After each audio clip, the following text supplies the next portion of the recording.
Hi, I'm Austin. I'm a parts advisor at Ajax Hyundai, standing in our tire depot, and I'm here to talk to you today about why you should put winter tires on your car. The main reason that you're going to want to put winter tires on your car is you live in Canada.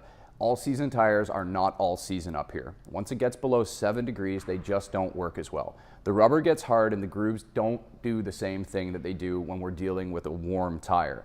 So the rubber's a little bit softer on a winter tire and the grooves are wider. That allows it to keep its grippiness even when there's ice on the road, a little bit of snow, or the pavement's just very, very cold. We're actually hitting a perfect time of year to put winter tires on your car. Winter is coming, and once it hits 7 degrees or below consistently, you're going to want to use them.